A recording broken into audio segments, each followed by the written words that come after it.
Bueno, ok, genial. Vamos a continuar entonces con esta unidad relacionada con los servicios turísticos. Es una unidad bastante central porque anida la función de todos los servicios turísticos que se pueden comercializar. Hoy vamos a profundizar en dos pilares que sostienen la operatividad y la competitividad en cualquier destino, que es la gestión de la calidad y fundamentalmente el sistema de transporte. Vamos a analizar cómo el desplazamiento no es solamente una necesidad logística, sino una experiencia en sí que ha ido evolucionando junto con las exigencias en un mercado globalizado. El transporte no es un servicio aislado, es un medio indispensable para alcanzar el destino y moverse dentro de él, siendo capaz de determinar por sí mismo el éxito o el fracaso de una región como zona turística. Un punto muy importante a tener en cuenta. En la clase anterior ya estuvimos avanzando con respecto a los conceptos de calidad, simplemente lo que yo hago es retroceder un poquito para tomar impulso. Vimos que entre 1910 y 1970 la gestión de la calidad se estructuró como un campo científico. Aunque si bien estos principios de la calidad nacieron en la industria manufacturera, como por ejemplo Ford, se introdujo la producción en serie, que es una estandarización de procesos, eso lo había como insertado Henry Ford con la producción de autos en serie. Luego vinieron los aportes de Edward Deming y Joseph Juran, quienes profundizaron en el concepto de la calidad. Uno hizo su aporte desde el enfoque de la mejora continua y el otro fue el que introdujo la trilogía de la calidad, que es planificación, control y mejora continua. Se introdujo la importancia de la satisfacción del cliente como métrica del éxito. Ya en ese momento, hasta ese momento no importaba lo que quería el cliente, sino que las producciones estaban enfocadas pura y exclusivamente en la producción. A partir de ese entonces, a partir de 1970, se cambió la óptica y se le empezó a dar realmente importancia a la percepción del cliente en cuanto a la producción de los servicios o productos que se realizaran.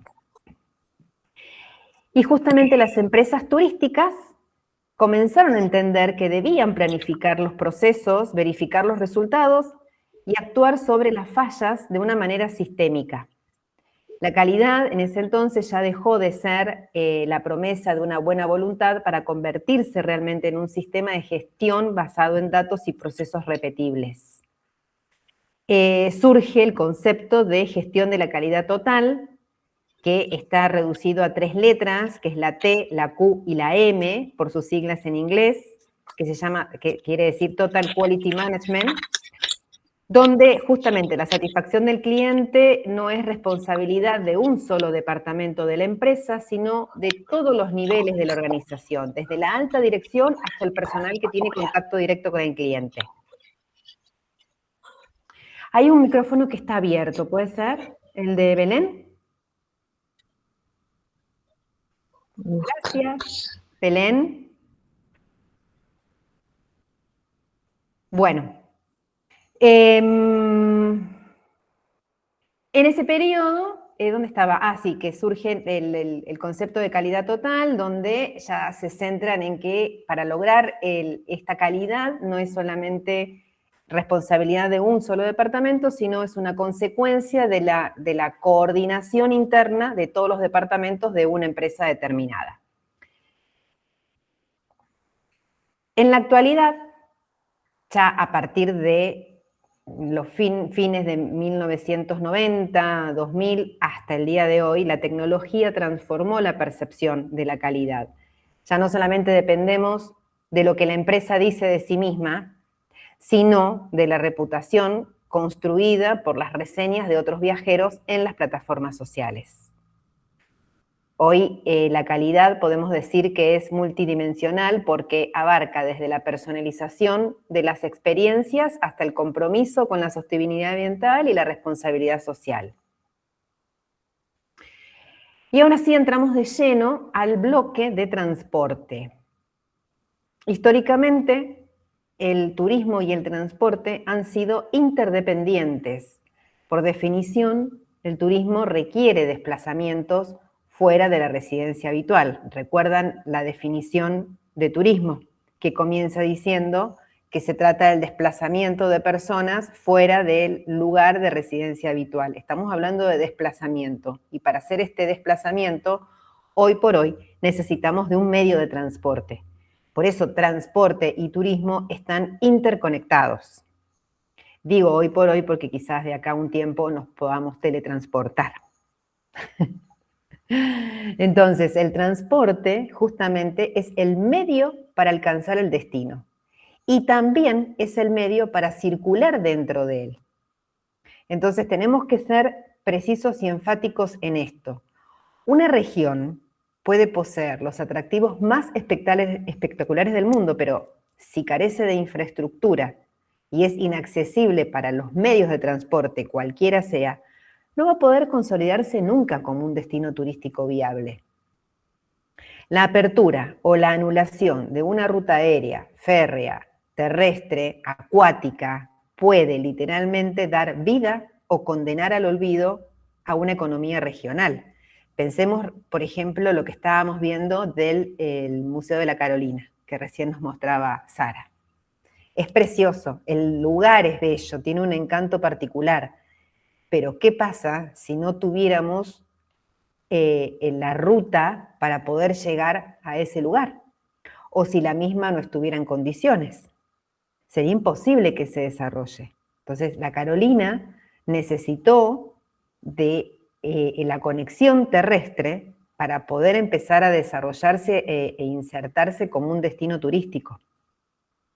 Hace muchos años atrás, en la provincia de San Luis, vamos a traer el ejemplo local, en la provincia de San Luis, si bien teníamos una amplia red vial, había muchas rutas o había muchos poblados que no tenían buenas conexiones en rutas. Sin embargo, por una política de Estado, se realizó la reconstrucción de muchas rutas, ponerlas a punto, la apertura de otras tantas y la construcción de autovías que comenzaron a conectar principales ciudades dentro de la provincia.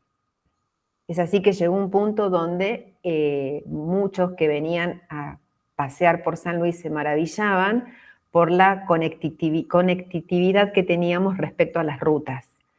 Y aparte para esa época también llamó mucho la atención porque las centrales, o sea, las troncales, las redes troncales, estaban todas iluminadas.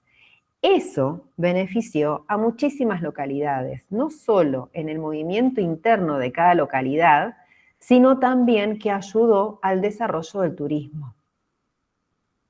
Entonces, es importante que para que un lugar pueda comenzar a desarrollarse, lo primero o lo segundo, no sé, porque tal vez habría que pensar acá qué es primero, se huevo o la gallina, pero uno de los puntos más importantes a tener en cuenta es buscar la conectividad.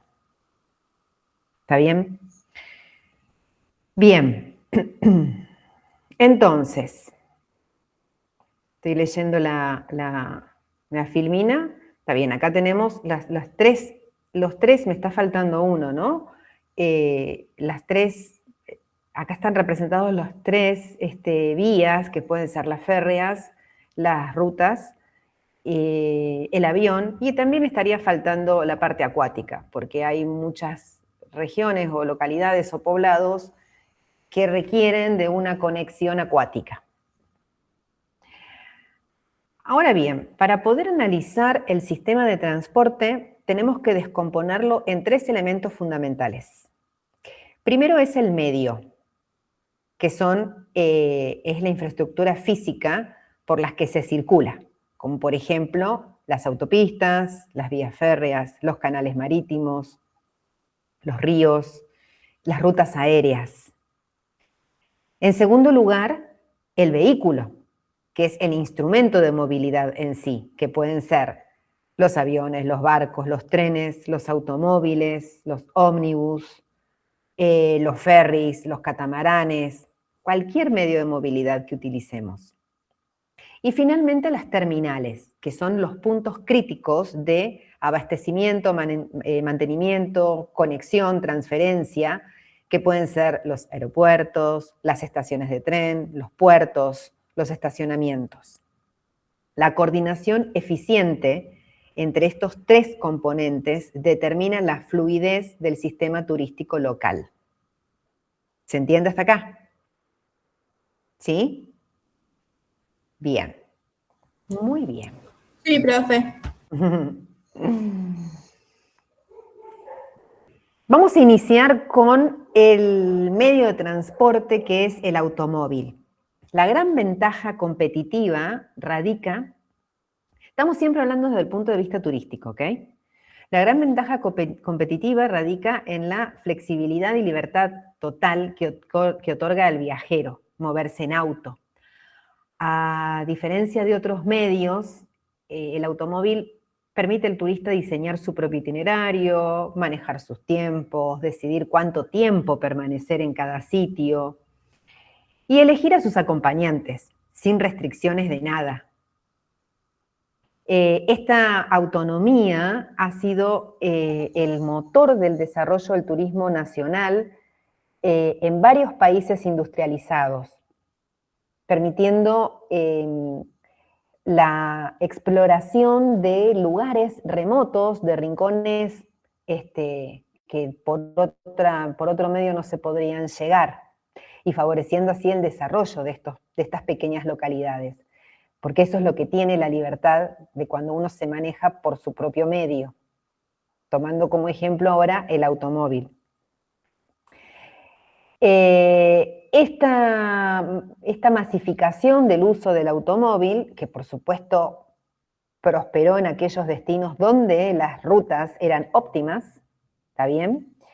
Y las estaciones de carga de combustible y los lugares de estacionar y la seguridad fueron ideales para que se fuera desarrollando esta modalidad de poder viajar en auto. Dio origen hace muchos años atrás a una industria auxiliar gigantesca, que son las empresas de alquiler de autos.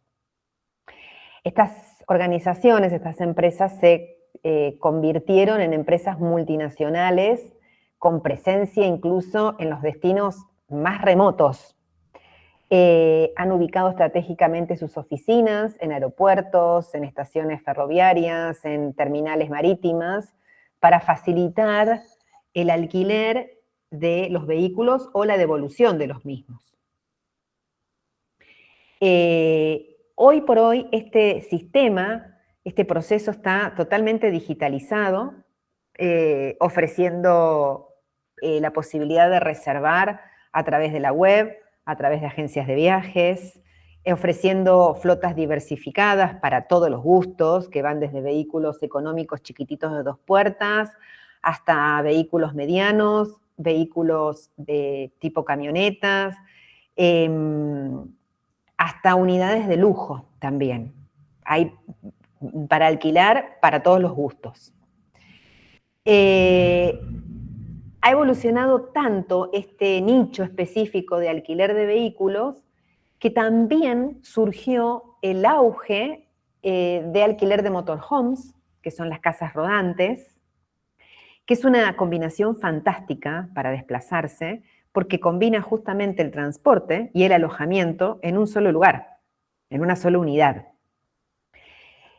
Que esto incluso da mayor libertad aún de que si se alquilan un auto convencional, porque con los motorhomes, aparte de recorrer las rutas al gusto de cada uno, permite detenerse y pernoctar donde puedan. Por supuesto que hay lugares habilitados, hay países que están más avanzados con la infraestructura para sostener el tránsito vehicular de los motorhomes, y hay países que están en vías de lograrlo. Desde hace unos años atrás, al día de hoy, Yo no sé si ustedes han observado, pero se ve cada vez con mayor frecuencia la circulación de motorhomes en nuestras provincias. Generalmente, yo que salgo mucho y los fines de semana me doy la vueltita al perro por el dique en Potrero de los Funes, que es lo más cerquita que tengo de casa, cada vez hay más. Y a mí cada vez se me caen más lágrimas, porque yo hace años que vengo pensando y digo, ay, si yo pudiera, pero bueno, se necesita de infraestructura para que estos vehículos tengan un lugar seguro para estacionarse, para que las personas que duermen a la noche estén seguras, valga la redundancia, pero pasa por mucho más allá de solamente buscar un lugar para dormir, porque estas unidades necesitan descargar sus aguas residuales, necesitan de puntos de energía para poder conectar y proveerse de energía justamente dentro de la unidad mientras están aparcadas. Necesitan también proveerse de agua potable para poder utilizarla durante los trayectos. Pero bueno, nos falta, pero en muchos lugares esto está súper desarrollado. Ni hablar en países que a la cabeza que van con esto, que es Estados Unidos, Australia y muchos rinconcitos de Europa. A ver qué es lo que me están comentando por ahí, tan interesante, que los veo que están, trae charletas. Pueden interrumpirme, chicos, no pasa nada, ¿eh? Porque podemos generar un diálogo. A ver qué dicen por ahí, algunas... Bueno, Silvina creo que habrá querido decir algunas rietas, algunas rutas, digo, me puso algunas ratas. ¿Qué más? Se ven un montón, se ven muy seguidos, acá en la punta muchos se ven, claro, como en Potrero, como contaba recién. Silvina dice que mi sueño a cumplir es viajar en un motorhome, idem para mí también, yo también lo quiero hacer. Bien, esos motorhome que un auto no... Diego, contaminantes más o menos, esos motorhomes que un auto normal. Diego, a ver si interpreto lo que me querés decir. A nivel gases tóxicos que eliminan, si te estás refiriendo a eso, estamos igual que un auto convencional, pero en algunos lugares, Europa, Estados Unidos, Australia, están, así como han avanzado los autos con respecto a los autos, a ver, como han avanzado los autos eléctricos, también ha avanzado el motor justamente de los motorhome. Entonces se está dando como una vueltita más de tuerca como para que sean más sustentables. Era eso lo que me preguntabas, quiero creer. Creo. Sí, Ana, ¿levantaste la mano? Sí, profe, buenas tardes. Hola. No, yo quería, digamos, acotar que es una ventaja por el tema de cuando, por ejemplo, está la temporada alta y muchas veces se hace difícil conseguir reservas. Entonces, una ventaja por parte para el viajero y para la familia que va de vacaciones, por supuesto, ¿no? Sí, gracias por el aporte, porque me diste pie a comentar algo más con respecto a lo que vos decís. Yo no lo miraría tanto como que te salvaría el lugar donde hospedarte. Es una programación completamente distinta a viajar en motorhome. Te tiene que gustar eso, porque requiere de cierta organización para los que conviven dentro de esa unidad durante el periodo determinado. Estás todo el tiempo arriba de ese vehículo, tenés que abrir la cama para acostarte, cerrar la cama para levantarte, acomodar la silla para sentarte a comer. Requiere de cierta organización ahí dentro. Y además de todo, que necesitas, en el caso de que lo alquiles, reservarlo con tiempo porque la demanda es muy alta y no es tan económico como se cree. A ver, se puede llegar, si lo comparamos, por ejemplo, en cuánto nos saldría un viaje convencional, trasladarnos de un punto a otro, en tren, suponte, más las noches de alojamiento, y después lo comparás con lo que te sale esa semana de alquiler en el motorhome, estaríamos más o menos iguales. No es que se reduce mucho en costos, es otra experiencia lo que se busca al alquilar un motorhome. Pasa por ahí, más que por una economía, y pasa por una organización. Es para los que le gusta ese tipo de vida. ¿Se entiende? Hay gente que no quiere eso porque no está en los gustos para sus vacaciones. Tenés que pensar mínimamente una ducha. A ver, o te das la duchita en un 2x2, 1x1 el baño, o esperás a llegar a un camping e ir a bañarte a las duchas del camping. Y acá roza con aquellos que les gusta la vida de acampar. A ver, en lo personal, a mí no me interesa en absoluto pasar una noche en una carpa. No me gusta, nunca me gustó ni me va a gustar. El tema del motorhome, por ahí sí estaría dispuesta a experimentarlo, pero hasta ahora, y es como que no se me cayeron las ganas de poder hacerlo, porque tiene esas cositas. ¿Se entiende?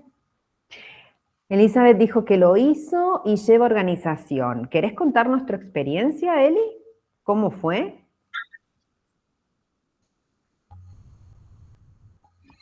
Sí, profe, lleva organización en todo, en reserva, en la nafta que hay que disponer. Es como dice usted, hay que adaptarse, digamos, a que uno duerme ahí, come ahí, todo. Pero es re linda experiencia. Yo, por ejemplo, lo hice porque tengo 2 cachorros y por ejemplo, es lo que dice mi compañera, no iba a conseguir alojamiento, entonces lo tomé como opción. Claro, Y es, exacto. Sí. pero es muy linda experiencia. A mí me gusta, por ejemplo, porque uno va parando en diferentes lugares y, y nada, es otra experiencia.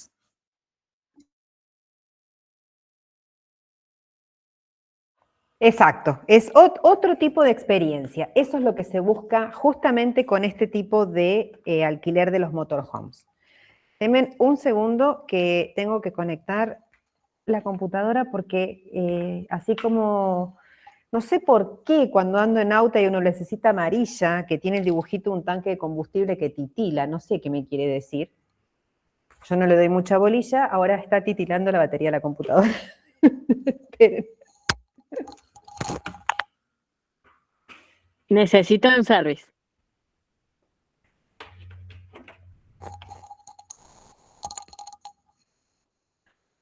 Acá era la que se subía al auto, andaba y se olvidaba de todo lo demás. Bueno, algo parecido.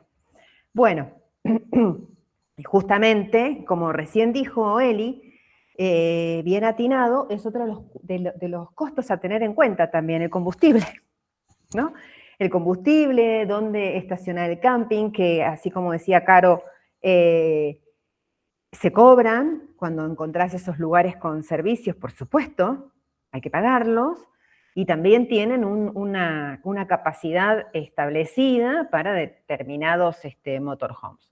Pero bueno, en fin, sin irnos demasiado del tema, es interesante conocer, para quienes no lo conocían, que esto es una modalidad más que entra en la categoría de transporte terrestre, pero que se fusiona un poquito con alojamiento y que no deja de ser una experiencia más distinta y que hay muchos que quieren vivir por primera vez o quieren repetirla o siempre les gusta ese medio de transporte.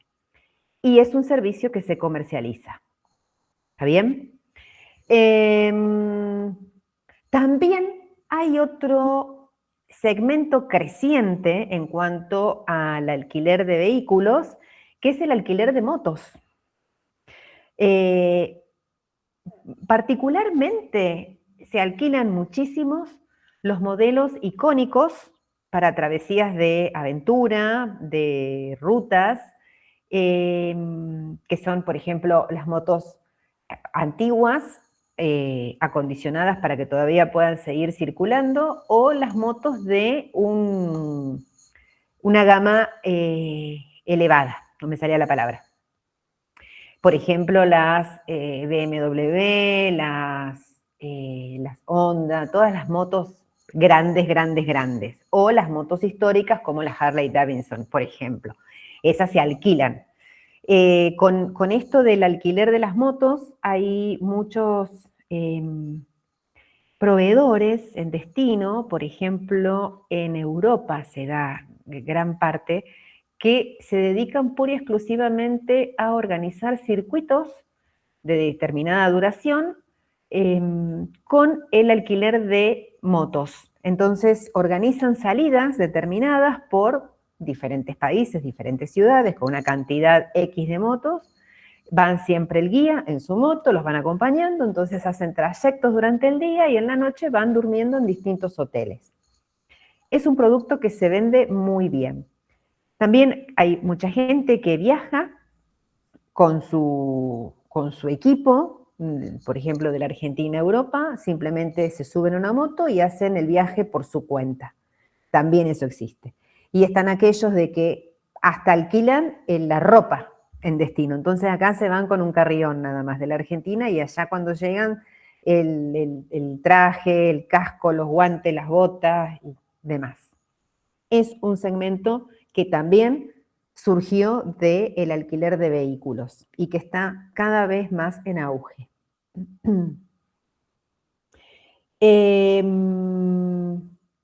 También hay empresas especializadas exclusivamente en alquiler de vehículos de altísima gama para un público de altísimo poder adquisitivo, ¿está bien? Que buscan marcas como por ejemplo Porsche, Rolls-Royce, Lamborghini, para poder desplazarse de un lugar a otro. Es decir, hay tantos productos como gustos. Siempre hay algo nuevo, siempre hay algo para hacer. No sé si alguien había levantado la mano o me pareció a mí. No. Bien. ¿En San Luis alquilan motos, profe? No. No. Acá en San Luis no. Y en Argentina me parece que tampoco hay ningún proveedor de alquiler de motos. Para En Córdoba. ¿En Córdoba En Córdoba. sí? Ah, bien. No En la Córdoba tenía. ahí, donde te alquilan, como vos comentabas, no solamente el alquiler de la moto, sino justamente las travesías si las querés hacer también. Ah, genial. Y sí, Córdoba, chapo. No la sabía. Buen dato, gracias. Y en la provincia de Buenos Aires también, pero no es tan complejo el circuito que ofrecen como el de Córdoba. Mirá, bien. Qué bueno, qué buen dato. Fantástico. ¿Entrarían en esta clasificación las bicicletas, por ejemplo, en Buenos Aires? Bueno, una muy buena pregunta, Caro, porque tanto las bicicletas como los monopatines es un servicio más que entraría dentro de la clasificación de transporte terrestre, pero más que nada se lo puede llegar a tomar como un medio de recreación, más que un medio de desplazamiento de un lugar a otro. ¿Se entiende? Hay muchas ciudades que tenés el alquiler de las bicis y hay muchas ciudades que tenés el alquiler de los monopatines. Fantástico. Pero es simplemente como un servicio turístico in situ. No es para trasladarse de un lugar a otro. Y acá no estoy hablando de, y ni siquiera tendríamos que pensar, por ejemplo, de aquellos que hacen las travesías largas en bicicletas, porque eso es otra modalidad, no entra en el transporte como tal. ¿Sí? Continuando con el transporte terrestre, que ya vimos autos, vimos motorhomes, vimos las motos, ahora vamos a pasar a quizás el medio más, que está más presente en todas partes, en cuanto a lo que es el transporte terrestre, que es justamente el ómnibus. La red de ómnibus es tan amplia como cantidad de rutas y autopistas existentes hay en el mundo.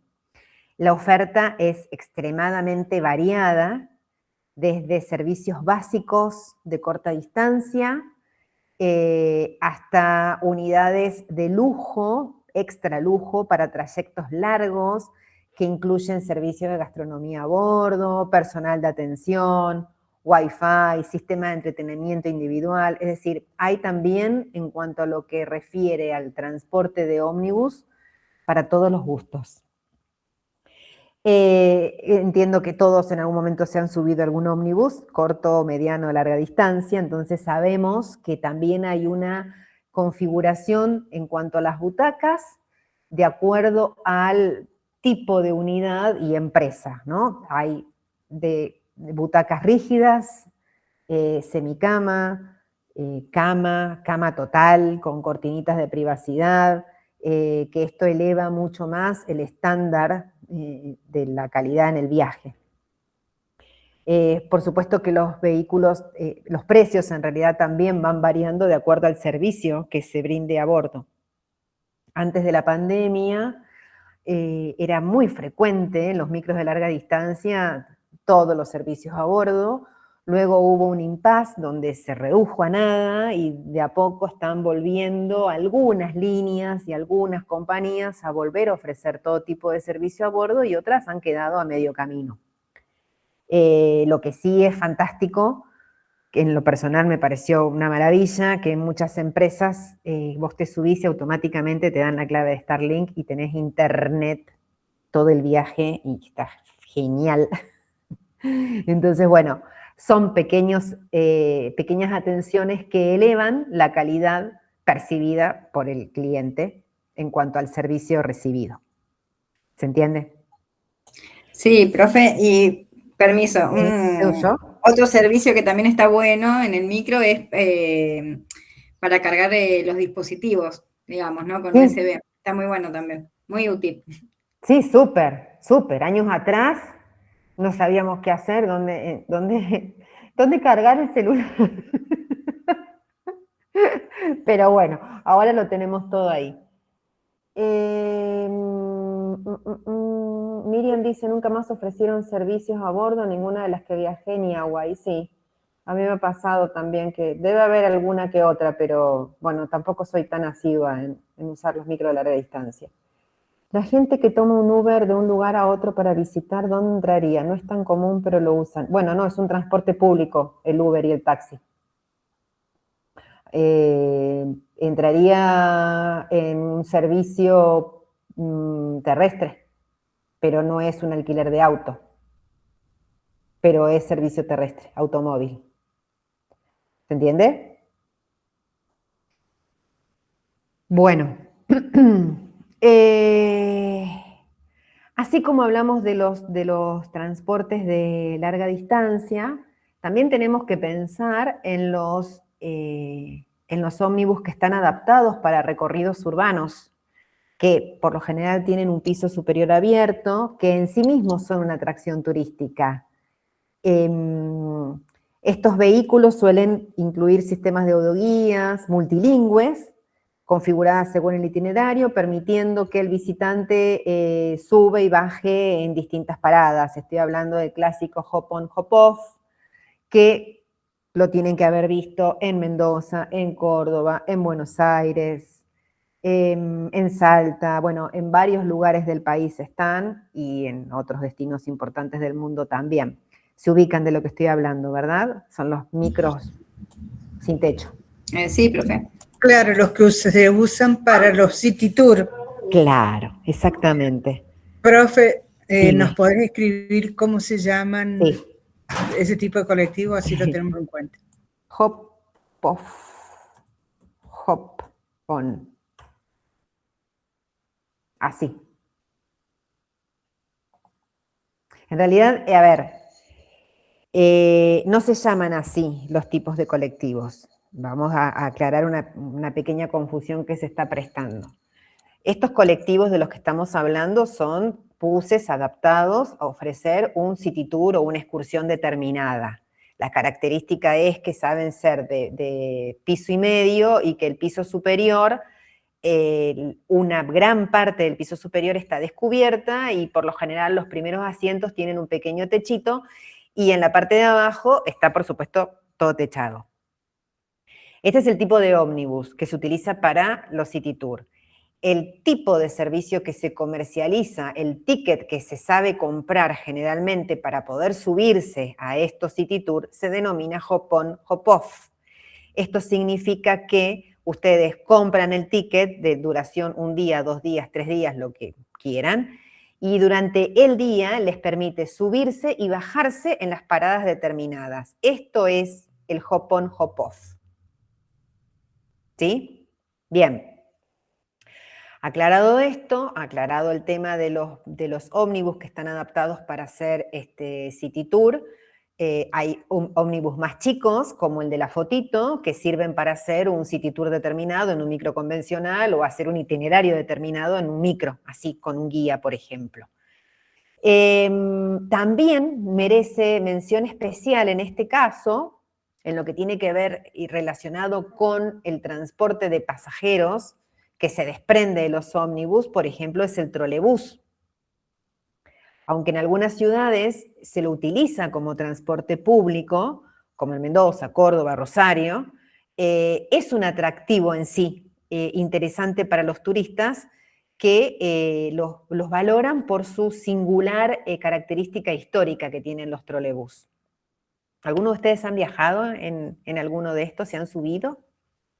¿Sí? ¿Dónde? En Córdoba, profe. ¿Te gustó?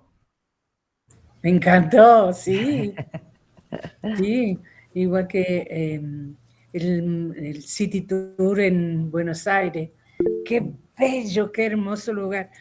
Me encantó. Aparte, los colectivos preparados tienen la ventaja de que tienen una parte abierta, pero también tienen una parte cerrada arriba que es climatizada. Sí. Y ya, entonces es un placer pasear. Sí, es divino y súper práctico y cómodo, hermoso. Sí, aparte eso de que vos te podés bajar en un punto, Sí. recorres y después volvés a tomar. Sí, te da mucha libertad. Exacto, exacto. Es muy bueno. Sí, sí, Gracias, sí. Mirta. De nada, profe. Ana, ¿querías decir algo?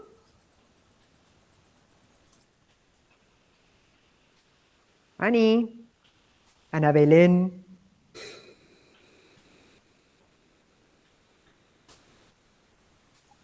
Ana Belén, te llaman en recepción.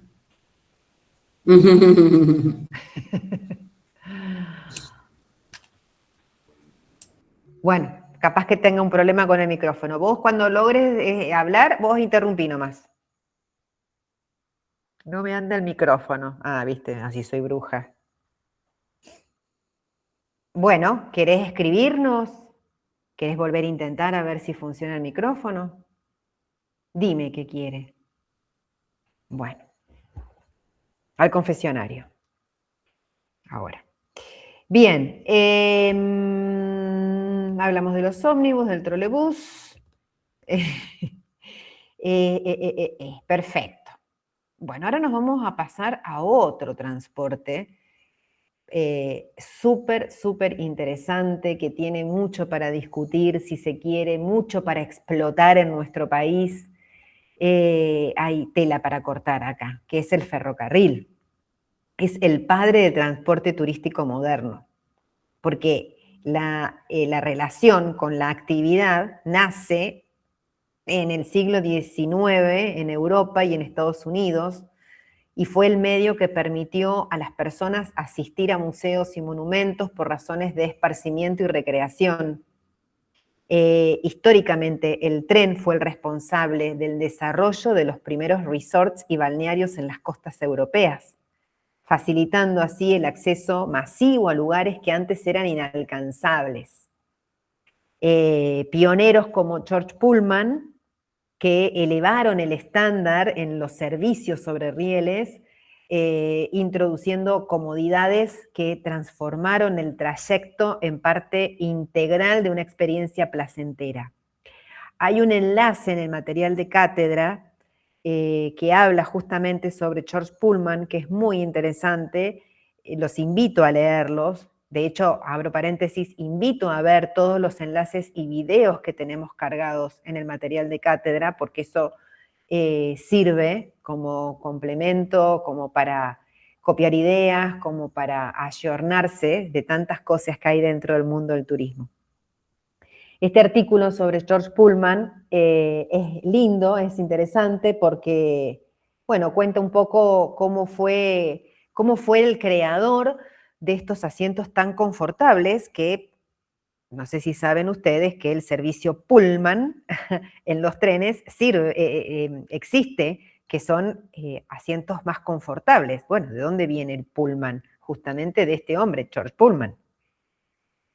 Él fue el que le dio una vuelta de rosca al servicio férreo, sacando esos viejos bancos de madera y haciéndolos un poquito más cómodos, llegando luego con varias modificaciones a lo que nosotros hoy podemos conocer como una butaca de tren típica. ¿Todos han viajado en tren alguna vez? ¿O hay alguien que nunca se subió a un tren? Profe, yo nunca subí a un tren. Ay, lo que te perdés. Sí. Bueno, Diego tampoco. Ah, hay varios, y Caro tampoco. Bueno, Sí, es una experiencia interesante. Perdón. acá creo que tenemos el más cerca en Justo Barak, ¿no? El servicio de pasajeros. A ver, no sé si Cele me va a poder ayudar. Con una mano en el corazón, no sé si está funcionando. No, profe, no está funcionando. No, Ya. ya no está funcionando, pero sí era hasta Justo Barak que llegaba. Bien. Bueno, también tienen material para que vean los trenes más fascinantes del mundo, algunos videitos de los trenes turísticos. Es fantástico. Ceci, te escucho. Yo, profe, pude hacer el viaje en tren, el tren de las nubes, en Salta. ¡Qué topetitud! ¡Qué bonito! Es hermoso. La verdad que es cortito el trayecto, pero es muy, muy lindo. La verdad que te da una emoción. Para, cortito, ¿qué cosa? ¿No lo hiciste entonces de Salta hasta San Antonio de los Cobres? Es que el tren no... Sí, desde Salta Capital hasta... Hasta arriba. No, digo la parte del puente. Ah, sí. Desde San Antonio de los Cobres hasta el puente, sí. Esa parte es cortita. Sí. Después el otro trayecto sí es largo y es hermoso. Es sí. hermoso. ¿Lo hiciste de ida y de vuelta o combinaste? No, hice ida y vuelta. Todo en tren. Bien. Y ahora el que quiero conocer es el que está en Jujuy, que es un tren eléctrico. Ajá, sí. Ese cuando yo fui a Salta y a Jujuy todavía lo estaban construyendo a la vía, pero todavía no andaba el tren. Y ya ahora sí, hace rato que está andando, funciona, pero todavía no he organizado el viaje. Pero la verdad que es una experiencia muy buena. Y después tren en Buenos Aires, pero como que no es la misma. Ah, claro. Yo viví arriba del Sarmiento, no es lo mismo. Claro, no, cambia un montón. Sí, olvídate. Qué lindo, ahora voy a contar algo del tren de las nubes, Ceci. Ay, pero justo me bajó la mano. Estaba, creo que Ana, intentando hablar. Ah, bien. He visto que hay tren con cama. Bueno, ahí vamos a ver el tema del tren con cama y sí, con camarote individual. Hugo dijo que subió el Cristo. ¿Sí? ¿Quién me habla? Yo intenté arreglar el micrófono. Muy bien. Le quería consultar que usted es de Buenos Aires, ¿no es cierto? Sí. ¿Todavía existe el tren ese del tour turístico de Buenos Aires que era amarillo de 2 pisos, puede ser? Y bueno, de la costa. Ajá. ¿A ese te referís? Sí, que es 2 pisos y era color amarillo, no me acuerdo bien, porque yo fui cuando tenía 13 años a Buenos Aires y no me acuerdo mucho, pero creo que todavía existe o no. No, para el tren de la costa no es de 2 pisos. No, era otro, no es de la costa, me parece, no me acuerdo bien, pero sé que era amarillo de 2 pisos. Hubo un momento que funcionó un tren de 2 pisos, pero no era así transporte turístico. No me acuerdo bien en qué zona estaba funcionando. Me mataste. A ver, sí. O sea, yo en ese tiempo yo fui, pero bueno, no me acuerdo si era chica en ese momento, por eso no me acuerdo bien, pero sé, lo tengo patente el color que era amarillo y era de 2 pisos. me mataste. No recuerdo haber visto un tren de 2 pisos. Capaz que de tu altura, cuando eras muy chiquita, lo veías demasiado alto. No, era de 2 pisos porque se llevaba gente arriba y abajo también. Eran de esos que la gente podía ir arriba, iba sacando fotos y todo, que era más lindo arriba estar que la planta baja, digamos. ¿Estás segura que era tren? ¿No era el micro? Profe. No, yo estoy hablando de micro, no estoy hablando del tren. Esperen, hay varias profes, síganme. Yo estuve googleando y sí hubo en Buenos Aires un tren de 2 pisos. Les leo lo que me tiró la IA. Los trenes de 2 pisos en Buenos Aires, conocidos como Puma B4, circularon en la línea Sarmiento, desde Once hasta Moreno, en el año 2006 y 2012. Fueron diseñados por Enfer para aumentar un 40% la capacidad. Llegaron a funcionar solo 5 formaciones antes de ser discontinuados por fallas operativas y de seguridad. Mira. No aclara de color, nada, pero sí hubo. Está bien entonces. Fue eso, claro, yo en esa época yo ya no vivía en Buenos Aires, por eso no lo registré. Bien. Mira, bueno. Sí, tiene que haber sido en esos años que dice Mirta, entonces. Tiene que haber sido.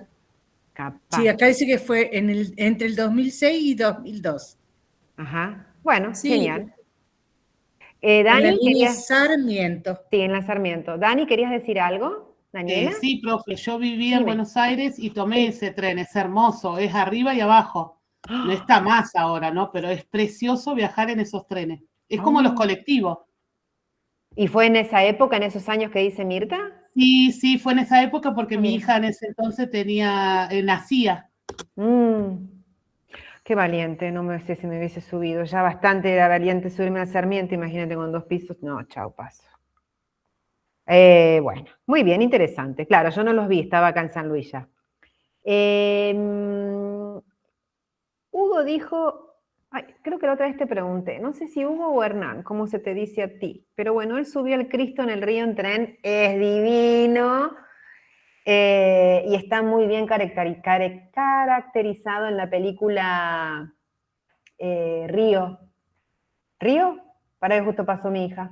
¿Río? Es la película donde va el trencito con el pajarito cantando en Río. Sí, profe, Río, no lo vi. ¿Cómo? Sí, Río se llama la peli, pero en realidad no la vi. Está re linda. Bueno, ese trencito es hermoso el que vos hiciste, es súper interesante. En Córdoba también funciona el tren, sí, también es interesante ese tren. Y esperen que les iba a decir algo más. Bueno, está el tren de la costa, está la trochita en el sur. Y con respecto al tren de las nubes que recién nos contaban, ella dijo que hizo todo el trayecto a la ida y a la vuelta en tren. Y yo le pregunté si lo hizo completo, porque hay una excursión que se vende donde combinan el trayecto del tren y el regreso, o sea, vas en tren y volvés en auto. Es fantástico, porque la experiencia en sí de todo ese trayecto no es solamente estar adentro del tren, también es verlo por fuera y ver, por ejemplo, cómo va sorteando los desniveles naturales, haciendo los zigzags o los ruleros. Entonces es un espectáculo verlo de abajo y verlo pasar, y es un espectáculo estar adentro y vivirlo. De las dos maneras es sensacional. Yo tuve la oportunidad de, yo no lo hice arriba del tren, no quise, así que me fui en mi propio vehículo, pero hay una imagen que no me voy a olvidar nunca en mi vida, y estoy hablando de hace más de 20 años atrás, que cuando estábamos en San Antonio de los Cobres, que se estaban preparando la estación porque estaba llegando el trencito, se escucha que viene el tren y se ve, porque es justo una curva con una montaña, se ve que está viniendo porque está alargando el humo, y se empiezan todos a preparar en la estación, y está flameando la bandera argentina, por supuesto, inmensa y enorme, y cuando el tren finalmente lo empezás a tener en el radio de tu visual, empieza a tocar bocina, y todo el mundo empieza a gritar, y todos se saludan, los que están adentro, los que están abajo, y el tren tiene toda una bandera argentina pegada al costado, y viste cuando decís argentinidad suprema. Es bella esa sensación, divino.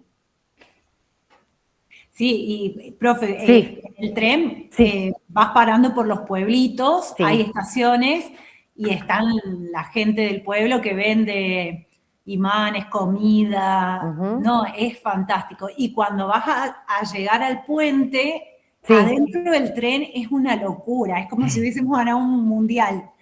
Qué lindo. Y está muy bien organizado porque vamos siempre con guías, todos los vagones van con guía, y por ejemplo, a mí me había tocado del lado de, como es una curva muy importante, los que van de un lado del tren sentados lo ven primero, sí. y los que están sentados enfrente no lo alcanzan a ver. Sí. Entonces los guías te van diciendo de que, bueno, apenas los empeces a ver, uno lo disfruta todo, y después te cambias de lugar para que el resto de la gente también aprecie el puente, y se hace el cambio de la locomotora.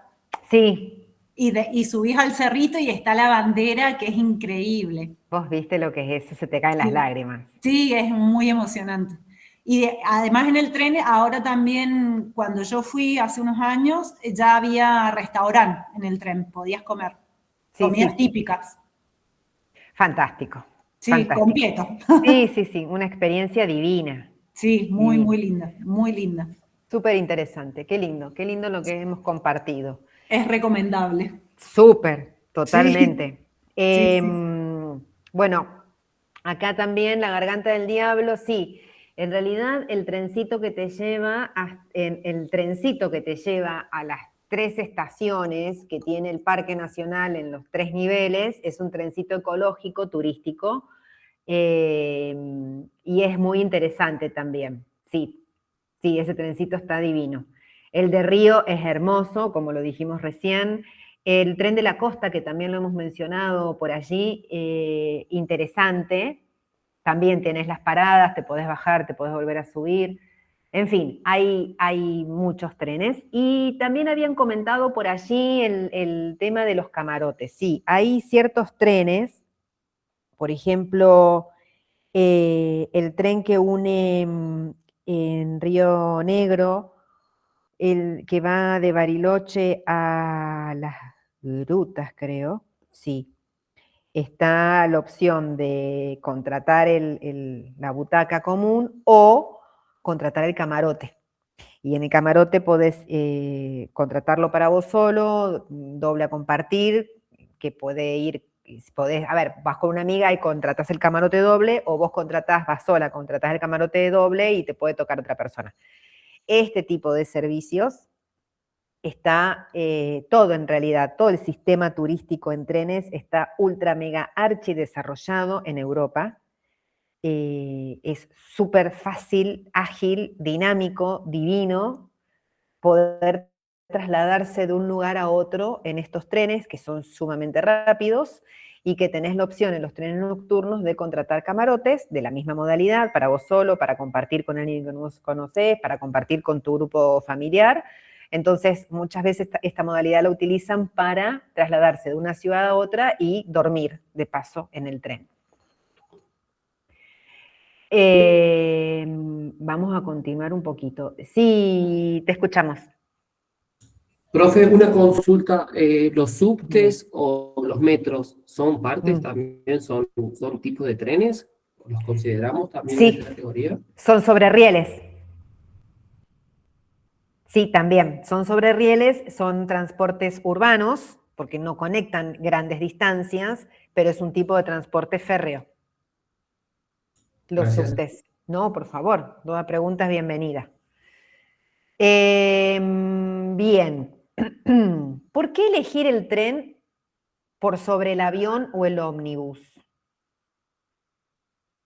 Primero, por la accesibilidad. Las terminales ferroviarias suelen estar en el centro geográfico de las ciudades, eliminando los costosos y largos traslados a los aeropuertos, que que por lo general están en las periferias o más alejados de las ciudades. Segundo, por la agilidad operativa que tienen los trenes. Los procesos de embarque y desembarque son inmediatos, prácticamente sin necesidad de tener que despachar el equipaje en la bodega, ni esperar horas en las salas de embarque. No sé si ustedes saben, pero vamos a tocar un poquito lo que es el transporte aéreo. Cuando se toma un avión, a ver, los aeropuertos en líneas generales están alejados de las ciudades. Hay excepciones, como por ejemplo, en Buenos Aires el aeropuerto Jorge Newbery quedó en el medio de la ciudad.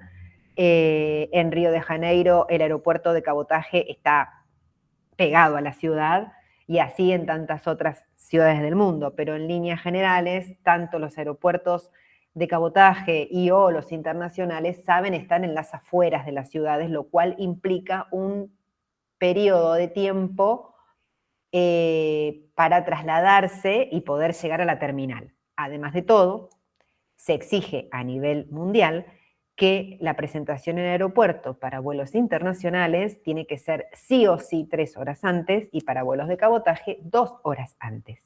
En cambio, las estaciones de tren están en el medio de la ciudad, hay varias, depende del tamaño de la ciudad. Están en el centro, uno puede llegar prácticamente caminando desde donde estás o con un taxi, y con que estés 15 minutos antes de que salga el tren es más que suficiente. A veces es recomendable tal vez llegar un poquito antes, no sobre la hora, sobre todo si son estaciones muy grandes, porque hay estaciones que son un mundo. Pero bueno, por ejemplo, Atocha, en Madrid, Chamartín, también en Madrid, son enormes esas estaciones. Hay que llegar con tiempo porque tenés que buscar dónde está tu tren, en qué andén. Se pasa por una sala de preembarque, que es donde te escanean completo, y después te pasa a una sala general, donde ahí sí esperás a que se abran las puertas de tu tren. Se abren las puertas, caminas vos hasta el vagón asignado, subís vos con tu valijita, la dejas en un rinconcito donde está para guardar las valijas, vas, buscás tu asiento y te sentás.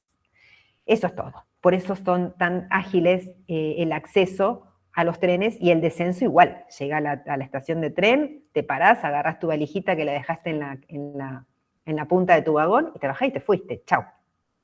Nada más. Además, también el tren ofrece un confort superior con respecto a los asientos. Son más espaciosos que los aviones.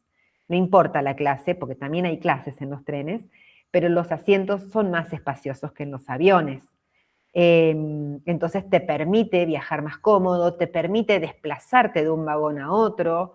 Los vagones, las formaciones saben tener el coche comedor, y también está siendo un medio de transporte cada vez más elegido, porque se está convirtiendo en uno de los transportes más ecológicos y eficientes energéticamente, sobre todo los de alta velocidad, que son trenes que van súper rápido y muy rápido.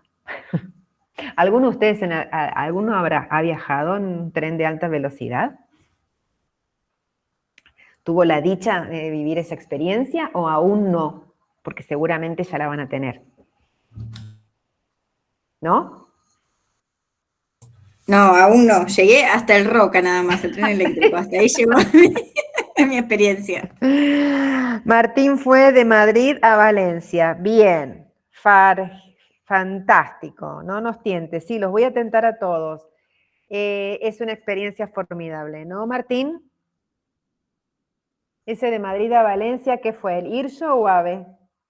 Es Lucrecia. Ah, sorry. Tenés razón, Lucrecia. Hola, sí, perdón, soy perdón. yo. No, está bien. Sí. Fue una experiencia increíble, la verdad. Iba a 300 kilómetros, pero no se sentía nada. Fue muy lindo, muy, muy lindo.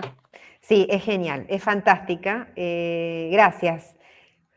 Sí, llega a los 300 kilómetros por hora mínimo y decís, no lo podés creer. Y encima, en todos los vagones tenés la pantallita donde te va indicando la velocidad que va tomando el tren. Entonces vos decís, ajá, 50, ajá, 60 kilómetros, bueno, 80, bueno, 100, ajá, 120, bueno, 150, epa, 170, ajá, 200, bueno, listo, aflojá de la patita, 300 kilómetros por hora y decís, no, pará, y mirás para afuera y decís, vamos a 300 kilómetros por hora y no te das cuenta, es como dice Lucrecia, no te das cuenta, o sea, ni se siente, es una maravilla y en un par de horitas nada más podés, unir una distancia de 500 kilómetros, la haces en 2 horas, ponele, es una cosa formidable, súper ágil, la frecuencia es, pero cada 10, 15 minutos, depende la ruta, ¿verdad? Y es así como les expliqué, chicos. Creo que Lucrecia no me va a dejar mentir porque ya lo experimentó. Llegás con tu valijita, te subís al tren, chau, te fuiste. Te bajaste del tren y chau. Simple, como eso, nada más. Por supuesto que están todas las medidas de seguridad, pero bueno, es fantástico viajar en tren. Está súper desarrollado. Sí. ¿Cómo? Totalmente. Muy, muy práctico todo. Lo único feo es pasar por los túneles que se te tapan los oídos, pero el resto, increíble. Sí, es verdad. Sí, aparte no ves nada, pues se te pone todo oscuro. Y ahí te das cuenta de la velocidad cuando estás adentro del túnel. Porque sabés que estás yendo rápido y sabés que estás como encerrada en un lugarcito y decís, por favor, que salgamos rápido del túnel. Pero bueno, es interesante. Sí, sí. Sí, está muy bueno. Bueno, ojalá pronto puedan experimentarlo. Es algo digno de vivirlo, ya sea en los trenes que estuvimos hablando que tenemos en nuestro bendito país, o ojalá tengan la dicha de viajar al otro continente y si lo hacen, no duden en subirse, aunque sea una vez, a un trencito de Helios, porque es fantástico. Bueno, respecto a los trenes turísticos de los que venimos hablando, fundamentalmente en los que están desarrollados como corresponde, vuelvo a decir Europa y Estados Unidos, pero más a la cabeza Europa, hay distintas maneras de poder vender los tickets de tren. Hay dos grandes divisiones para tener en cuenta. Por un lado está el ticket de tren punto a punto, que es para una fecha y una ruta específica entre 2 destinos. Y por el otro lado tenemos el pase de tren, que permite viajes ilimitados dentro de una determinada red ferroviaria de uno o varios países por un periodo determinado. Por ejemplo, está el Eural Global Pass, que es un pase de Eural, justamente la empresa, que por ejemplo te puede cubrir hasta 28 países en un periodo de 30 días, entonces vos comprás esa cantidad de tickets, por decirlo de una manera simple, y a medida que vos vas usándolos, se te van descontando de los tickets que tenés acumulados. Y esto te da cierta libertad, porque hoy te levantás y decís, bueno, me quiero ir para tal lado. Vas a la estación de tren, te fijás cuál es el próximo que sale y usás ese ticket que tenés guardado en tu billetera. A diferencia del ticket de tren punto a punto, que cuando lo compras, ya lo compras con la fecha y hora establecido. ¿Está bien? Por ejemplo, sabés que te vas a ir de Madrid a Valencia el 15 de mayo, entonces te compraste el ticket de IRSO o de AVE, que sale de Madrid a las 15 y llegas a Valencia 15, 16, 17 y algo. Por ahí, 2 horitas y algo, ¿no, Lucrecia? Más o menos. Por ahí. Bueno. Sí, sí. No. Sí, algo así. Y así son los tickets, como ustedes los ven. Es simple. Te dice de dónde a dónde, la hora que sale, te asigna el vagón, te asigna el asiento, el tipo de clase, lo que te sale, chau, te fuiste, voy en viaje.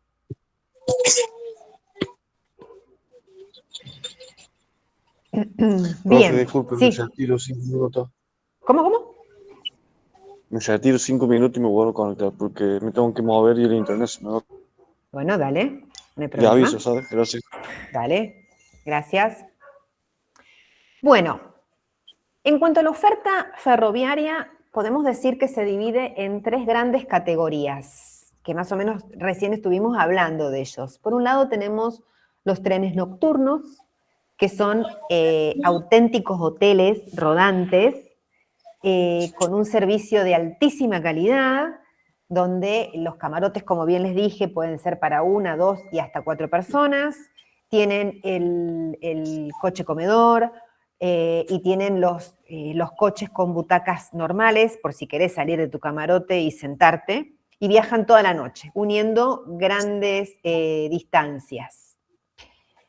Luego tenemos los trenes diurnos, que son los que hablamos también, son súper rápidos, la red ferroviaria en Europa es amplísima, son todos trenes de alta velocidad, y tenemos también los trenes panorámicos, que unen pequeños tramos y que son netamente turísticos. Ya no son para trasladarse de una ciudad a otra ciudad, es para hacer trayectos cortitos y que están como lo ven en la foto, con el techo completamente vidriado.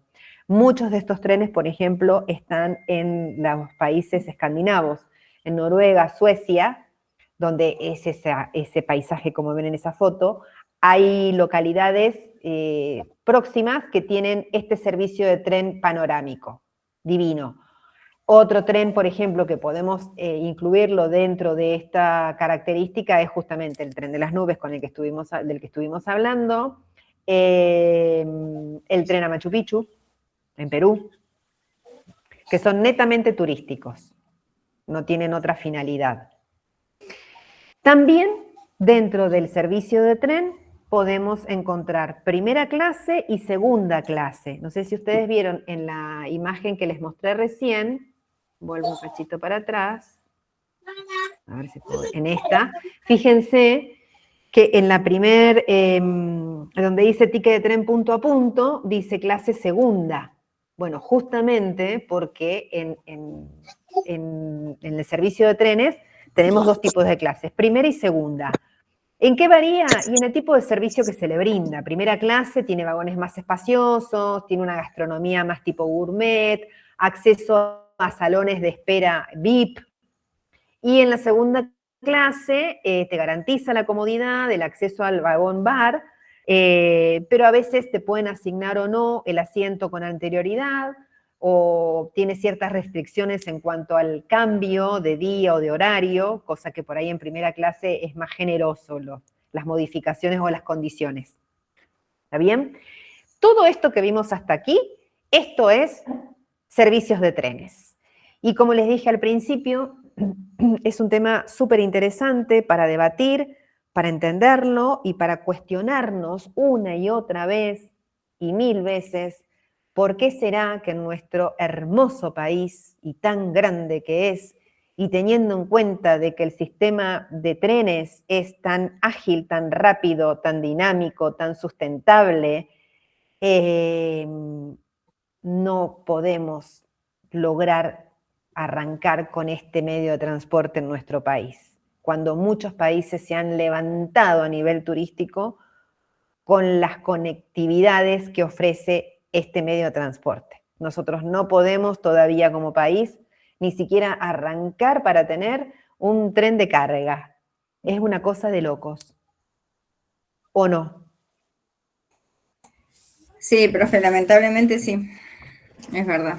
Es una pena, sobre todo con la extensión que tiene este hermoso país. Claro, imagínate trenes, no sé si de alta velocidad porque requiere de una infraestructura impresionante.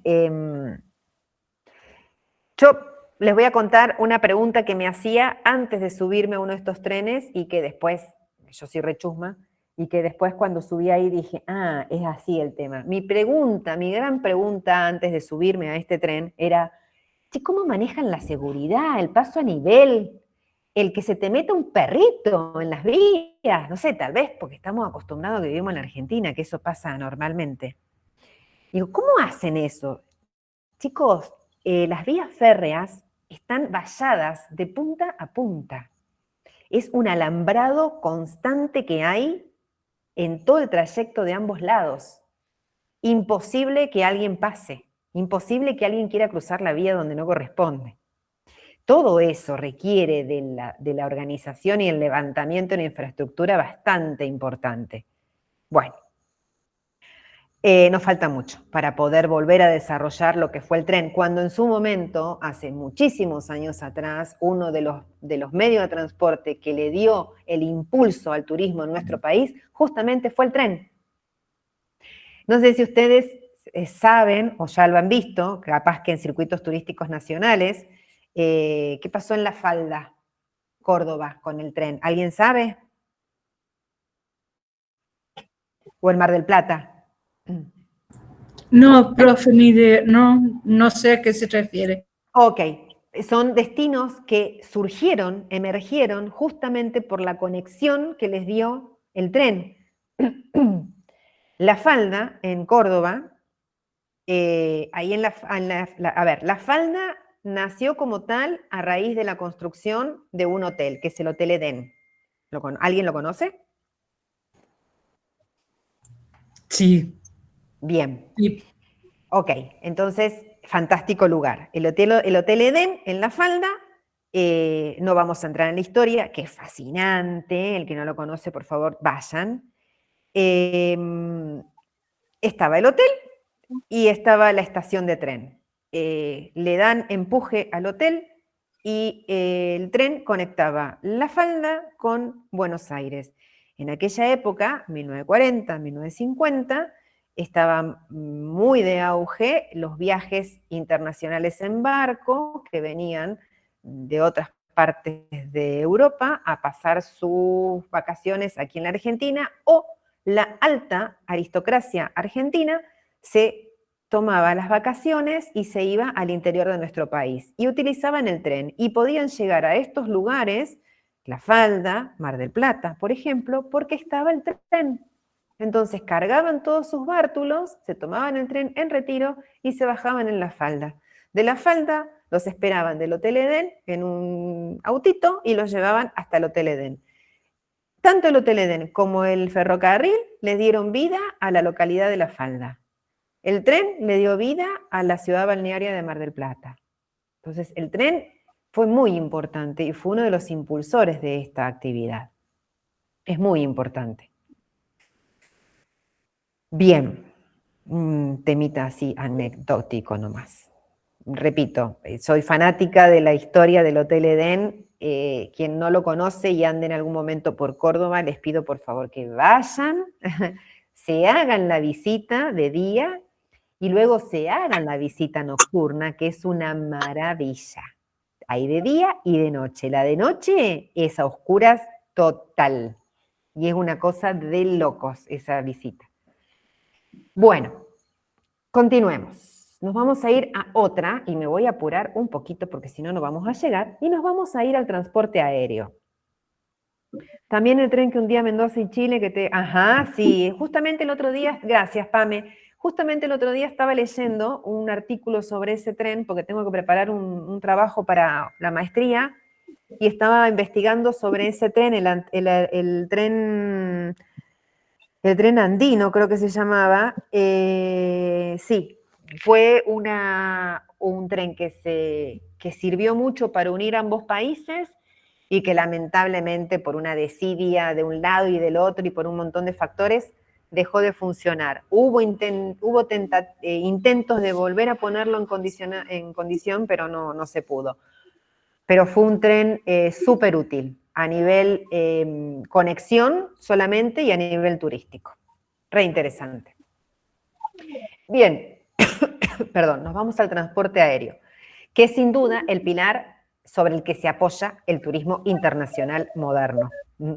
El transporte aéreo permitió conectar fronteras y alcanzar lugares distantes que antes eran completamente inaccesibles, que no se podía llegar de otra manera que no fuera por aire, ¿no? El año pasado cerró con una cifra estimada de 9.800 millones de viajeros. Va de vuelta, 9.800 millones de viajeros. ¿Cuántos ceros lleva esa cifra? Incalculable. Bueno, estableciéndose así un récord histórico en la industria del transporte aéreo de pasajeros. Y se estima que justamente para este año, para fin de este año, la cifra ascienda a más de 10 millones de viajeros. Una cosa de locos. No solamente el transporte aéreo mueve viajeros de un punto a otro, sino que también genera aproximadamente millones de puestos de trabajo, directos e indirectos. Entonces, se impulsa de esta manera también el desarrollo de economías emergentes, economías locales, y por supuesto la consolidación de cada vez nuevos destinos globales, con todo lo que ello trae aparejado para la comunidad local y el país. ¿Sí? La política de cielos abiertos en nuestro país, que se implementó con fuerza a finales del 2024, se pudo consolidar en el 2025 y en lo que va de este año, representa un cambio de paradigma total en la aviación comercial del país. ¿Escucharon hablar de este tema, de la política del gobierno actual sobre cielos abiertos? No, profe, pero muy interesante. Es interesante. Bueno, cuando escuchen cielos abiertos, presten atención que se está refiriendo a esto. Este modelo económico en nuestro país, que está muy trillado, muy cuestionado, gente a favor, gente en contra, en fin, yo voy a ser neutral y les voy a contar un poquito de qué se trata. Lo que busca es eliminar las barreras de entrada, restricciones de frecuencias y protección de rutas exclusivas, lo que lo van a entender de esta manera, por ejemplo. ¿Qué es lo que quieren hacer con esta política de cielos abiertos? Es poder diversificar las rutas aéreas y permitir la competitividad de distintas compañías aéreas. Donde antes era únicamente operado por una o dos compañías aéreas, hoy, con esta política de cielos abiertos y cumplimentando una serie de requisitos técnicos aeronáuticos que no vienen al caso, permite de alguna manera ser más competitivos en cuanto a compañías aéreas en determinadas rutas aéreas y de manera progresiva ir abriendo nuevas rutas, donde no solamente siempre sean las mismas, Córdoba, Buenos Aires, Mendoza, Buenos Aires, Salta, Buenos Aires, donde haya más unión. Recordemos una vez más que la llegada de cualquier medio de transporte a un lugar determinado facilita el crecimiento de ese lugar determinado dentro de la economía que éste se inserte, ¿está bien? Entonces, con esto de la política de cielos abiertos, lo que se está buscando es que todos puedan participar, que haya más competitividad y que se logre, al final, una mayor guerra en cuanto a los precios. Porque una cosa es tener el monopolio de una ruta y poner el precio que se me ocurra, y otra cosa es saber que me están compitiendo y tenemos que ser lógicos en cuanto al precio que le vamos a ofrecer al cliente. ¿Se entiende? Más o menos eso es lo que se trata, a grandes rasgos, de la política esta nueva de cielos abiertos, ¿sí?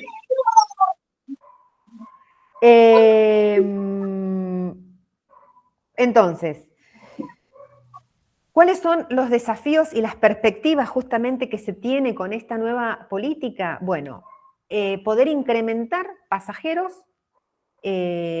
al poder ofrecerles más rutas, y a su vez esto requiere que haya una modernización permanente en el servicio que prestan los aeropuertos o aperturas de nuevos aeropuertos, que haya un equilibrio competitivo, como bien dije recién, entre las compañías de bandera, las low cost y las nuevas que están entrando, de manera de que el cliente, el que va a viajar, pueda decidir por quién viajar y que no haya un robo, entre paréntesis, de la tarifa que tiene que pagar por volar un determinado tramo. ¿Está bien? Sí, Mirta, te escucho. Profe, explíqueme qué son las compañías de bandera que usted nombró. Bien, perfecto, excelente pregunta. Ahí te cuento. Ana dice, ¿es un acuerdo entre países para volar cualquier ruta sin restricciones? Es un acuerdo nacional de nuestro país que permite que cualquier compañía aérea pueda venir a volar en las rutas nacionales. Eso es cielos abiertos. ¿Qué es compañía de bandera? Como cualquier automóvil, tren, cualquier medio de transporte tiene que estar patentado. Los aviones también se patentan. Y los aviones pertenecen a un determinado país. Tienen que estar asentados en algún lado. Esos aviones que pertenecen comercialmente a una compañía aérea tienen asiento en un país determinado. Los aviones, entonces, pertenecen a ese país. Y acá es donde se le dice país de bandera. Por ejemplo, Aerolíneas Argentinas, país de bandera, Argentina. Copa Airlines, país de bandera, Panamá. LAN, país de bandera, Chile. Avianca, país de bandera, Colombia. Air Europe, Iberia, país de bandera, Madrid. Air France, Francia. British, Inglaterra. ¿Se entiende? Perfectamente, profe, gracias. Un placer. Eso es país de bandera. Profe. Sí. Claro, porque lo que quiere hacer el gobierno es que Aerolíneas Argentinas no tenga solo el monopolio de la Argentina, sino que puedan entrar otras empresas a competir. Exactamente. Esa es la política comercial de este gobierno, ¿no? La libre competencia y la justa competencia. Entonces, a eso está apuntando. Por ejemplo, que todavía nos sigue pasando nosotros acá en San Luis. Yo pregunto, ¿cómo puede ser que la única compañía, está bien, todo depende, de habilitar una ruta depende de la demanda que haya y de un montón de factores, pero bueno, de San Luis a Buenos Aires, Aerolíneas Argentinas, sale fortuna el pasaje. Te vas a Mendoza y te sale la mitad, porque en Mendoza tenés LAN, tenés Flybondi, tenés JetSmart, tenés Aerolíneas, tenés un montón. ¿Me explico? Ana, te escuchamos. Profe, ¿podría ser que la aerolínea de bandera hace una representación de nuestro país a otros países, puede ser? La línea de bandera hace una representación. No te entiendo Sí. la pregunta. No, Perdón. como que la aerolínea de bandera sería como representar nuestro país en otros países o no va ahí, no va por ahí. A ver, la compañía de bandera ¿a qué país pertenece esa compañía aérea? Por supuesto que a través del mundo representa al país, pero pasa por otro lado, pasa porque cada compañía aérea tiene que responder a un país determinado. Y en algún punto sí representa. A ver, cuando lleva el seleccionado argentino a competir y vuelan por Aerolíneas y de alguna manera está representando Aerolíneas Argentina, está representando a Argentina en el mundo. Sí, visualmente lo representa. Claro, a eso me refería, profe, más o menos, por Sí. ese lado, digamos. Sí. Sí, están representando, porque cuando vos estás en un aeropuerto y ves todos los aviones que hay ahí, sabés de qué país pertenece cada uno y de alguna manera está representando ese país visualmente donde vos estás. Es eso. Bueno, Eso se gracias, refiere profe. No, un placer. Está bueno que hagan todas las preguntas.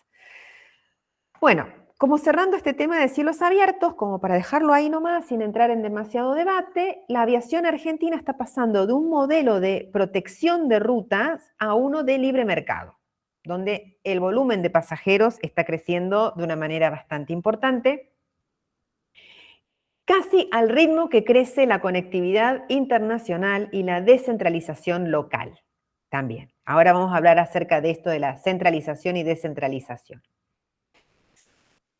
Fíjense, esta imagen es fantástica y creo que se quedó corta, porque en realidad debería ser todo un rayón amarillo que representarían las rutas aéreas en el mundo, porque es impresionante. Gestionar todo este tráfico aéreo realmente es un desafío tecnológico inmenso, ¿no?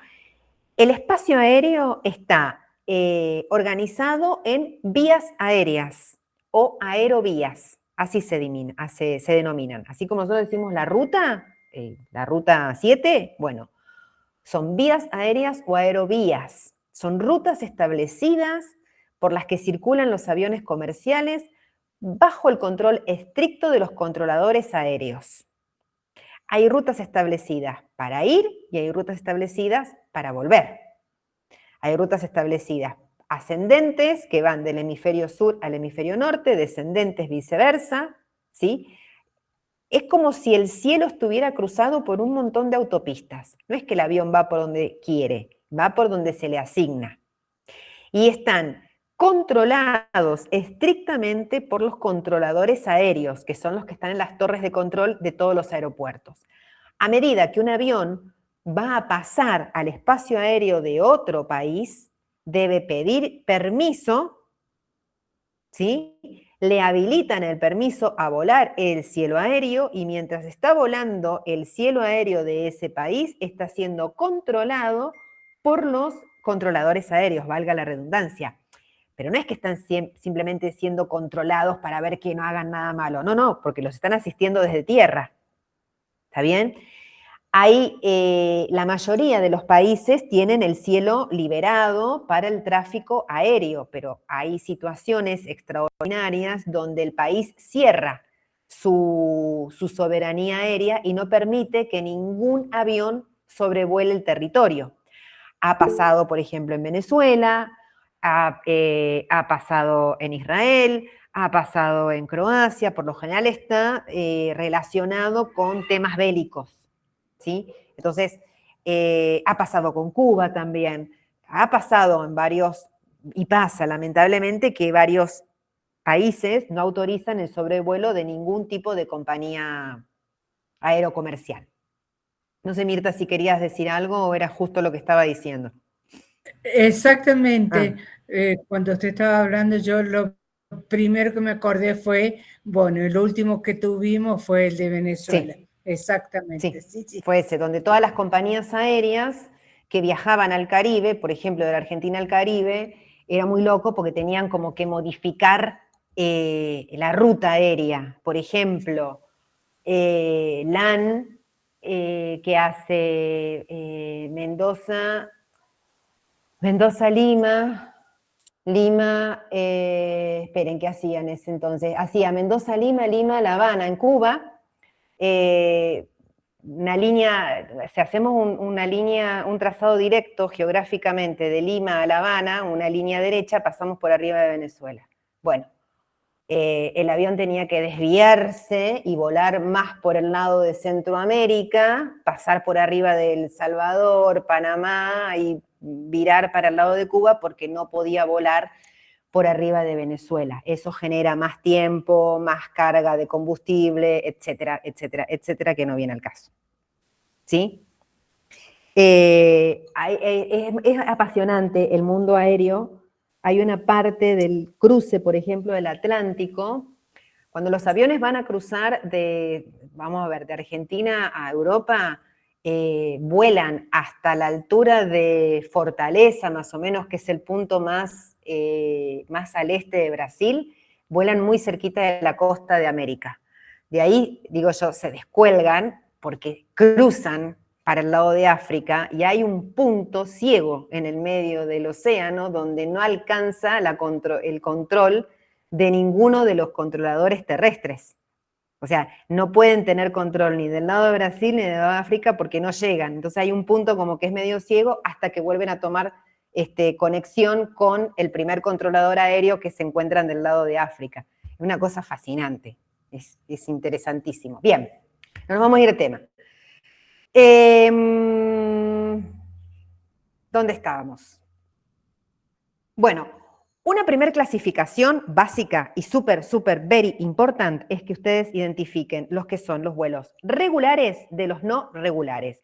Simple, sencillo, como le indica el título. Vuelo regular, vuelo no regular. Los vuelos regulares son aquellos que están establecidos, diagramados, día por día, hora por hora, salen todos los lunes a las 3 de la tarde, salen todos los días a las 3 de la tarde. Es un vuelo regular, como la palabra lo indica, está establecido, tiene cierta frecuencia fija. Esos son los vuelos regulares. Buenos Aires-Madrid, Santiago, no sé, Oakland, sale todos los días a las 3 de la tarde, punto. Luego están los vuelos no regulares, conocidos popularmente como vuelos charters, ¿sí? Son vuelos que son rentados por una empresa, por una compañía determinada, con un fin determinado, para que haga una ruta determinada, un día y hora establecido, punto. Yo recién dije que Aerolíneas Argentinas ha llevado al seleccionado a jugar el Mundial a Qatar. Fue con Aerolíneas, volvió con Aerolíneas. Ese era un vuelo charteado, era un vuelo no regular. Se contrató para llevarlos tal día a tal hora a ese lugar. Y cuando el seleccionado terminara, el día que terminara, iban a pedir el avión para que los trajera de vuelta. Gracias a Dios, el avión se quedó hasta el final. Y allá volvimos. Y allá hizo lo que hizo el avión. Cuando llegó a Buenos Aires, pidió autorización, se salió de la ruta preestablecida e hizo lo que quiso. Gracias a Dios y la Virgen. Un vuelo regular eso no lo puede hacer. ¿Está bien? Esos son los vuelos regulares. Los vuelos no regulares, son los vuelos rentados. ¿Se entiende hasta ahí? Tenemos vuelos regulares y vuelos no regulares. Pregunta básica y sencilla. Bien, avancemos un poquito más.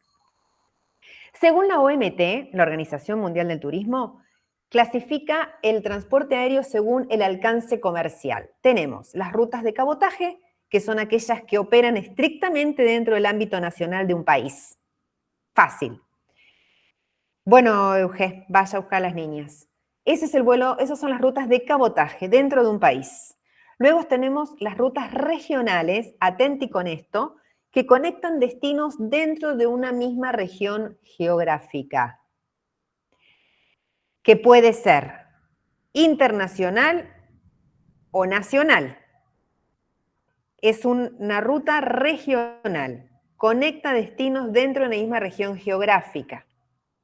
Pueden ser vuelos internacionales que conectan países en Sudamérica, o puede ser un vuelo regional de cabotaje que conecta las provincias de Cuyo. Regional conectan destinos dentro de una misma región geográfica. Y luego tenemos los internacionales que cruzan las fronteras entre 2 o más países. Ese es simple. ¿Está claro hasta acá? Cabotaje regional, que a su vez puede ser cabotaje o internacional, y los vuelos internacionales. Esas son las 3 clasificaciones básicas en cuanto a la ruta.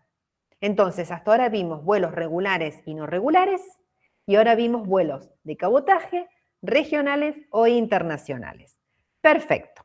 Avancemos un poquito más.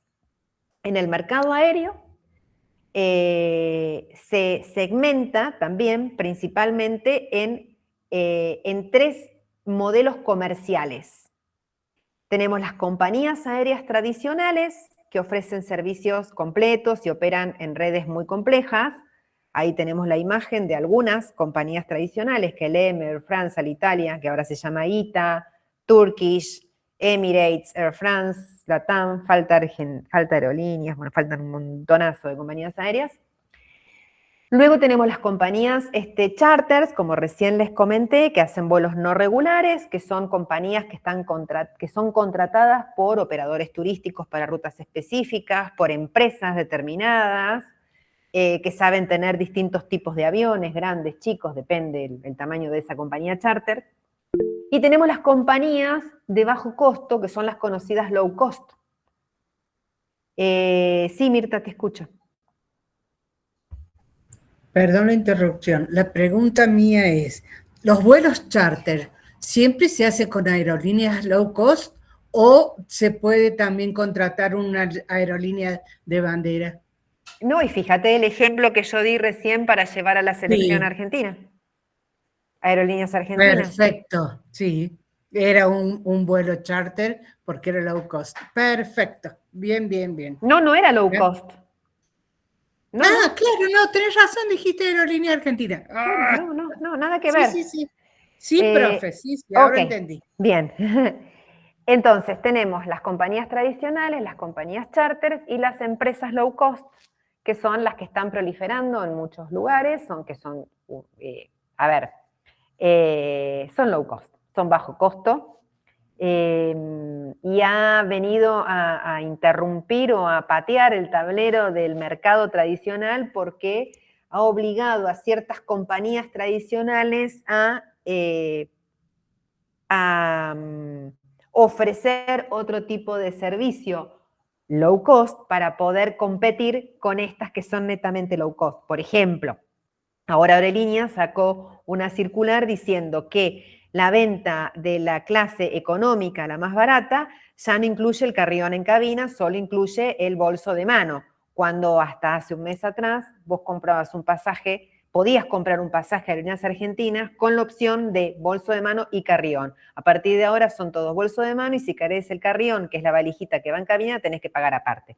Me voy a apurar un poquito porque si no, no vamos a terminar con la clase de hoy.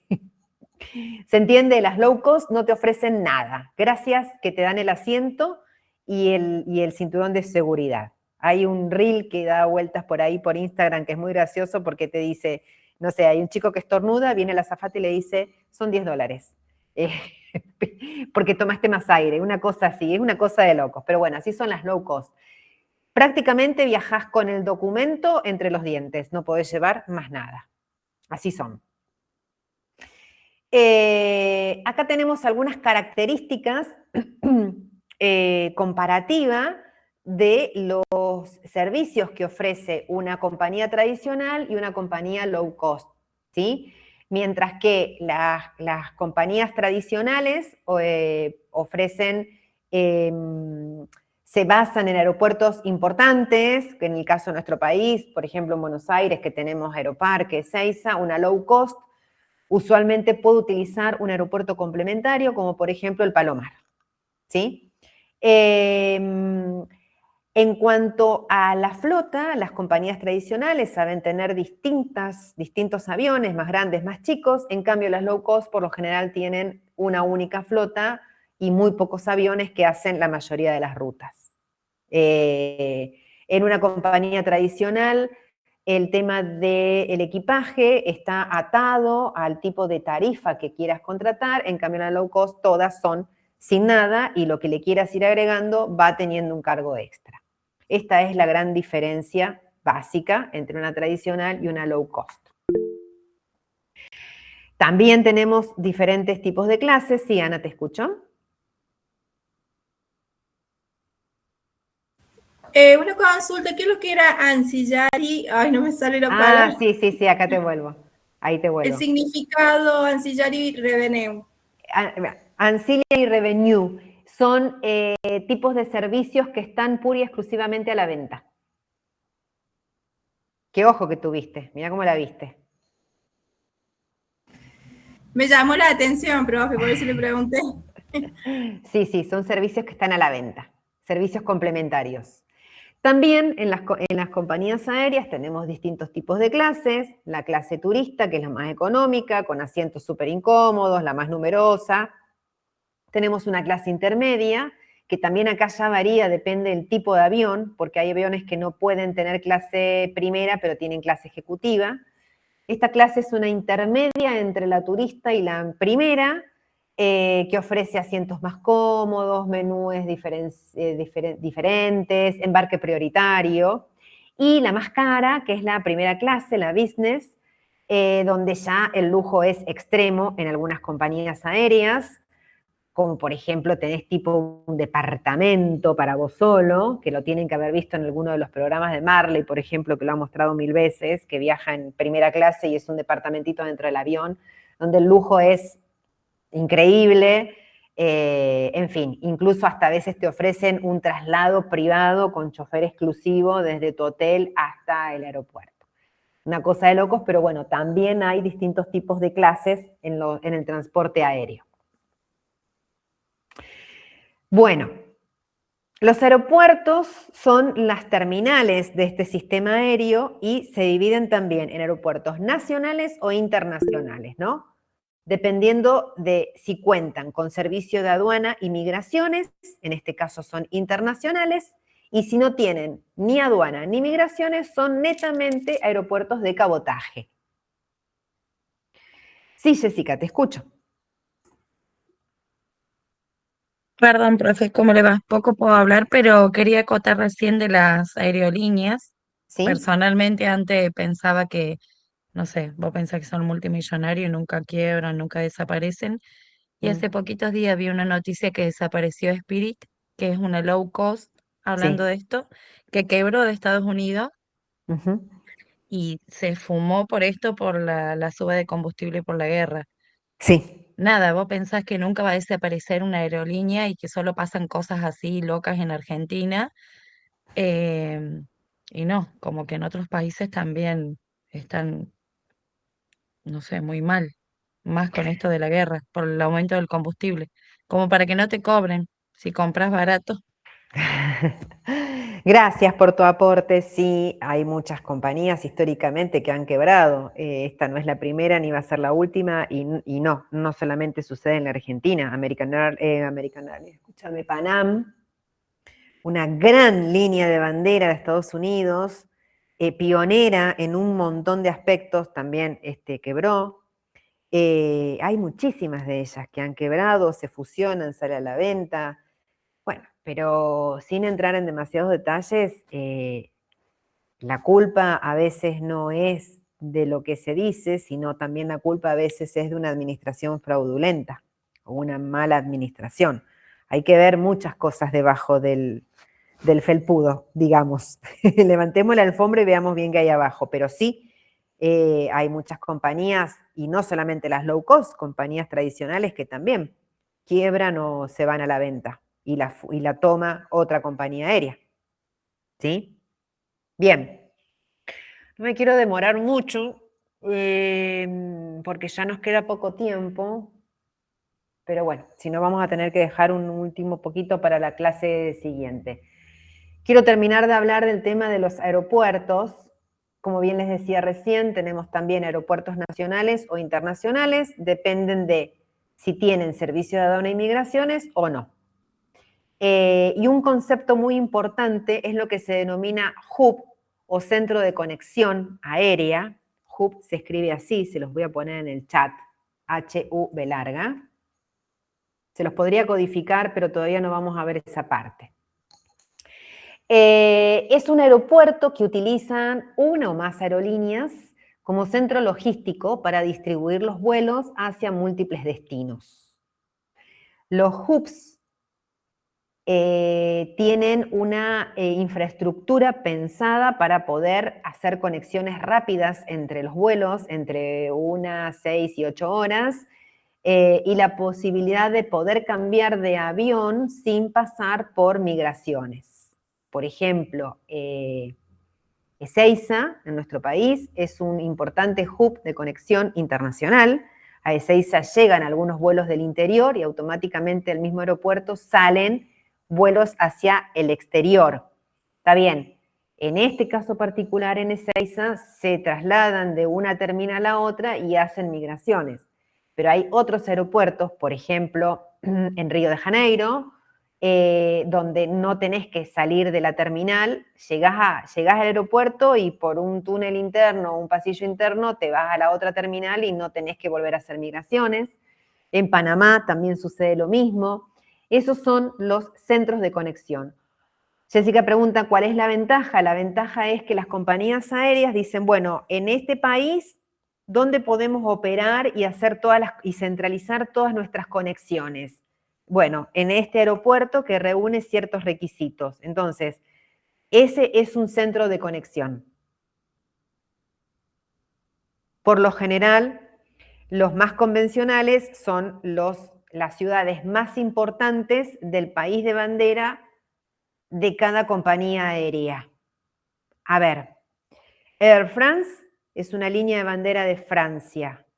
Va a volar a París, siempre, porque tiene que volver a su casa. Bueno, justamente en París, posiblemente, en el aeropuerto internacional, ese sea su centro de conexión o el hub más importante para Air France, que a su vez después lo puede utilizar otra compañía aérea y puede dejar su flota estacionada, puede utilizarla para hacer conexiones rápidas sin tener que trasladarte de un aeropuerto a otro.